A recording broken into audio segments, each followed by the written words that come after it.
Bonjour. Bonjour. Est-ce qu'on peut revenir sur le match de Lyon? On ne s'est pas vu depuis. Voir un petit peu l'analyse que tu as fait de la prestation de tes joueuses et les enseignements aussi que ça a pu te donner sur la préparation de ce match face à Paris. C'est un match sérieux, pas forcément simple à aborder après les deux revers contre le Havre.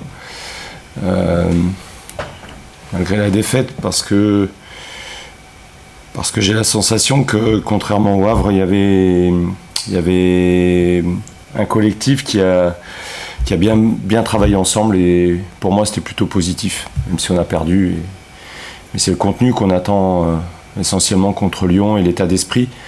Il y a ce troisième but qui est embêtant dès lors qu'on revient à 2-1, et juste avant la mi-temps. Mais bon, c'est Lyon. Mais ça, effectivement, tu as senti qu'il y avait la réaction attendue, en fait. C'est oui. Cet esprit-là que tu attends aussi. Oui, bien sûr. Après, je le répète souvent, j'ai pas de problème ou rarement un souci avec mon groupe sur l'état d'esprit, sur les attitudes. Quand on perd contre le Havre avec des poteaux, sauvetage sur la ligne, c'est le foot. On est toujours en train d'analyser le match à travers les résultats, mais on oublie parfois le contenu. C'est un match où on fait attaque-défense 80% du temps. Qu'est-ce que je peux vous dire d'autre? C'est tous les week-ends, plusieurs fois par saison, où ça tourne d'un côté ou de l'autre, et on analyse les matchs à travers le résultat. Le contenu du Havre était déjà, le deuxième en tout cas, était déjà plus intéressant, et Lyon, j'ai vu des joueuses travailler ensemble. On a réussi aussi par moments à maîtriser le ballon, ce qui va être important pour le match de samedi, et essayer de mettre en difficulté le PSG. Avec une défense qui encaisse plus. Alors bon, face à Lyon, il y a quand même une force offensive effectivement énorme, mais une défense qui ces dernières semaines, c'était le point fort un petit peu de l'équipe. C'est là-dessus aussi que tu insistes. Oui, bien sûr. On peut que faire ce constat-là. Tout le monde le fait. On a enchaîné plusieurs clean sheets pour aller chercher des victoires, et dernièrement on n'a pas moins marqué finalement, mais on a beaucoup encaissé, donc ça faut bien sûr le gommer dans le futur, et si possible ce week-end, ça c'est certain, contre une équipe qui est sur le papier supérieure à nous. Mais du coup c'est l'occasion aussi de retrouver une solidité. On travaille, on cherche, on essaye d'apporter plus de repères sur le plan défensif. Que nos gardiennes soient encore plus défendues, et qu'elles aillent chercher cet arrêt supplémentaire qui nous permet de ne pas encaisser aussi. Mais c'est un travail global, bien entendu. Comment tu appréhendes ce déplacement là face à Paris, en sachant aussi que on est sur une période d'un match tous les 15 jours, contrairement à Paris qui a joué en coupe samedi, donc qui garde ce rythme-là. Est-ce que ça joue aussi? Ça peut jouer. On a essayé de maintenir un certain rythme, d'augmenter par moments la durée et l'intensité des séances pour équilibrer les choses. J'avoue qu'on part toujours un petit peu dans l'inconnu dans ce cas de figure, mais en tout cas on s'est préparé pour maintenir de l'intensité et gommer le week-end dernier aussi. On a quand même enchaîné un mois de janvier avec plusieurs matchs. Donc c'était peut-être pas un problème de souffler. Ça sera peut-être plus un problème après la trêve internationale où l'on va jouer Reims, parce que des joueuses vont jouer en sélection, d'autres resteront ici. Le groupe est un petit peu changé au quotidien, donc c'est plus après sur le match de samedi. Je suis pas forcément inquiet sur l'aspect athlétique et sur l'intensité qu'on pourra mettre. Tu t'attends à quel match là contre Paris? C'est une équipe différente de la manière dont joue Lyon aussi. Tu t'attends à quoi? Et c'est une équipe qui fait pas la Ligue des Champions, donc qui a été un petit peu perturbée par ça. C'est une équipe qui qui est ambitieuse, mais qui aujourd'hui est un peu en dessous de ses ambitions. Mais quand on regarde de plus près, et en plus elles ont eu des renforts au mercato de janvier, ça reste très très très costaud. Mais j'espère que on l'a fait récemment, aller chercher quelque chose. Ça va tenir sur le fait d'être collectivement le plus fort possible. Du coup, de bien défendre automatiquement. Je m'attends à une équipe qui va chercher à jouer, nous mettre une pression aussi quand on aura le ballon. Donc la recette, c'est aussi de maîtriser le ballon soit quand on sort de notre camp, quand on progresse sur le terrain, ou bien quand on récupère les ballons sur les phases de transition. Faut que nos premières et deuxièmes passes soient assurées pour pouvoir redévelopper quelque chose et se montrer dangereux dans le camp adverse et si possible dans la surface de réparation. Un petit mot, tu parles de récupération, ou on parlait tout à l'heure de la solidité défensive aussi. Quel est l'impact sur ton collectif, le fait que Marion est arrêté, son impact au sein du collectif, au sein du vestiaire aussi?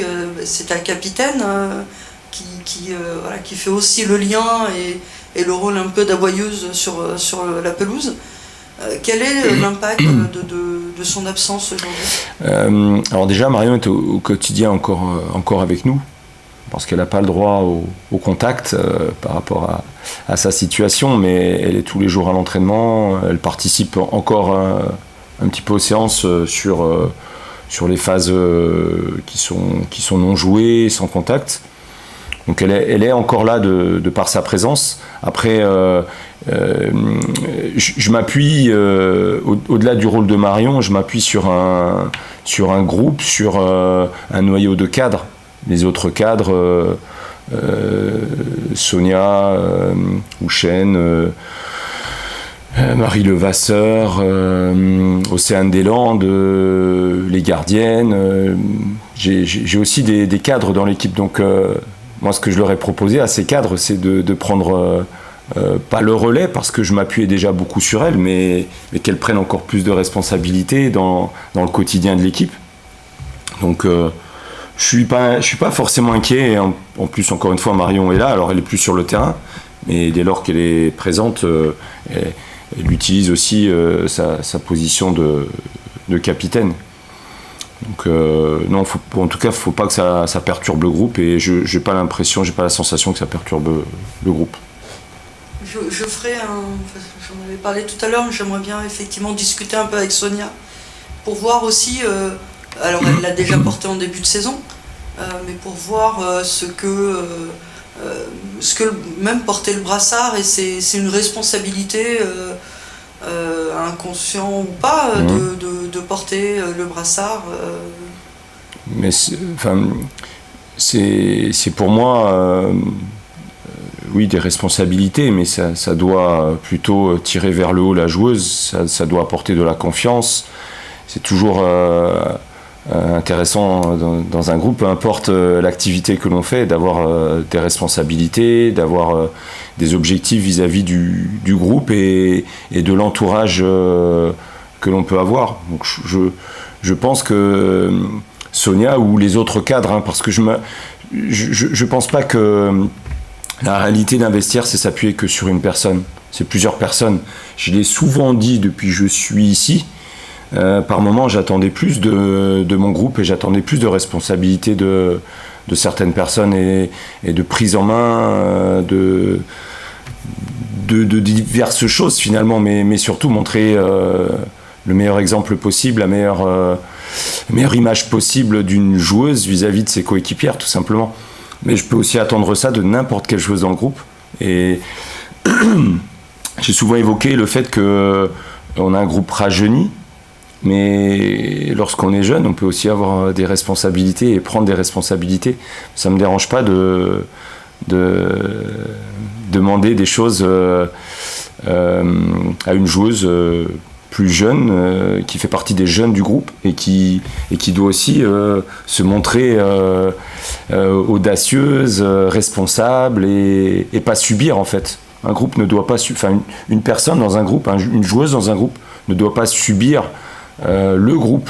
Elle doit aussi se prendre en main dans le groupe et aussi tirer tout le monde vers le haut. Donc c'est aussi ma manière de manager, de donner des responsabilités. Donc ça pose je pense pas que ça pose de problème. Et si on interroge Sonia, je reste persuadé qu'elle est aussi ravie d'avoir des responsabilités à travers le rôle qu'on lui donne.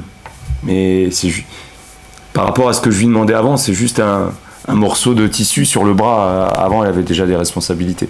Oui, mais c'est vrai que oui, c'est aussi ce que tu demandes, c'est aussi une façon de se forger un caractère, quoi. Par rapport aux jeunes, par exemple, c'est nécessaire également. Exactement, ça peut parfois faire passer des caps aussi à des joueuses. Parfois, ça peut aussi donner une pression supplémentaire et qui n'est pas toujours assumée, mais ça dépend aussi de la manière dont on présente les choses. Ça dépend aussi de ce qu'on demande à sa capitaine ou ses cadres. Je me répète, mais moi j'estime que j'ai des cadres aujourd'hui qui doivent être responsables et automatiquement ces cadres, elles doivent avoir une proximité avec le coach, avec le staff. Voilà, on est dans la même équipe, on travaille ensemble, le staff, les joueuses, et on a un objectif commun finalement d'être chaque match performant et encore plus performant, et cette envie de progresser ensemble avec des appuis automatiquement. L'entraîneur il est obligé de s'appuyer sur des joueuses sur le terrain, c'est une obligation. Dernière question sur l'état de santé de ton équipe, du groupe.